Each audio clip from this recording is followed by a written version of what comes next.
दोस्तों, महाभारत काल में ऐसे कई अस्त्र शस्त्र थे जो बहुत ही ज़्यादा शक्तिशाली थे। इन्हीं में से 4 ऐसे शक्तिशाली अस्त्र हैं जो आज भी धरती पर मौजूद हैं। जी हाँ दोस्तों, आपने बिल्कुल सही सुना। महाभारत काल के 4 ऐसे अस्त्र आज भी धरती पर मौजूद हैं जिसे देवताओं ने छिपा दिया था। देवताओं ने उसे ऐसी जगह छिपाया था जहाँ चाह कर भी कोई नहीं ढूंढ सकता। 1. कवच कुंडल। दोस्तों, भगवान कृष्ण ये भली भांति जानते थे जब तक सूर्य से प्राप्त कर्ण के पास उसका कवच और कुंडल है तब तक उसे कोई नहीं मार सकता। इसलिए श्री कृष्ण के सुझाव देने पर इंद्र ने ब्राह्मण का रूप धारण करके धोखे से कर्ण के कवच और कुंडल उससे मांग लिए थे। क्योंकि अर्जुन इंद्र का पुत्र था, इसलिए अर्जुन की रक्षा करने के लिए इंद्र ने ऐसा किया। दोस्तों, कहा जाता है कि इसके बाद इंद्रदेव स्वर्ग में प्रवेश नहीं कर पाए थे क्योंकि उन्होंने कर्ण के कवच और कुंडल को धोखे से प्राप्त किया था।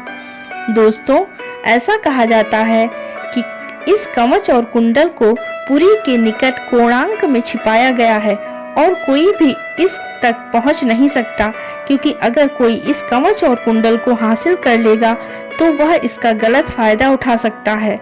दोस्तों, कहा जाता है कि कलयुग के अंत में जब भगवान कल्कि अवतार लेंगे तब वो इस कवच और कुंडल को धारण करेंगे।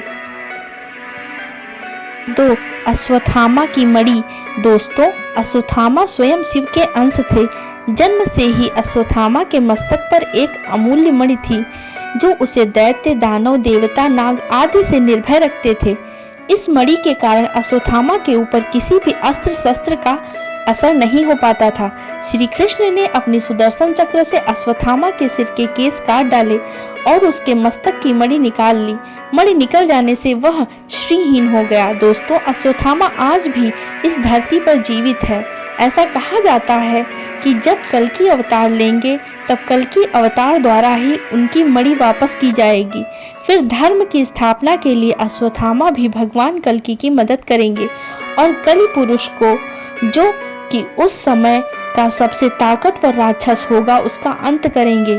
दोस्तों, सोचिए, अगर घोर कलयुग में ये मणि किसी को भी मिलती है तो क्या होगा। 3. पांजन्य। पांजन्य भगवान कृष्ण के शंख का नाम था।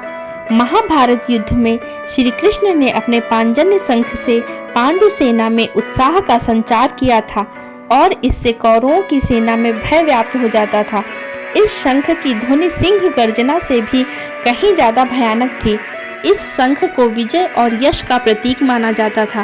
कहा जाता है कि यह पांजन्य शंख आज भी मौजूद है। इस शंख के हरियाणा के करनाल में होने के बारे में बताया जा रहा है। 4. दिव्य धनुष और तरकश। दधीच ऋषि की हड्डियों से 3 धनुष बने, गांडीव, पिनाक और सारंग। गांडीव धनुष अर्जुन के पास था। मान्यता है कि अर्जुन के गांडीव धनुष की टंकार से सारा युद्ध क्षेत्र गूंज उठता था। अर्जुन को ये धनुष अग्नि देवता से प्राप्त हुआ था और अग्नि देवता को ये धनुष वरुण देवता से प्राप्त हुआ था। पिनाक भगवान शिव के पास था। भगवान शिव ने इस धनुष के द्वारा ब्रह्म से अमृत का वरदान पाने वाले त्रिपुरासुर राक्षस का संहार किया था। शिव ने इसी धनुष के एक ही तीर से त्रिपुरासुर के 3 नगरों को ध्वस्त कर दिया था। बाद में भगवान शिव ने इस धनुष को देवराज इंद्र को सौंप दिया था।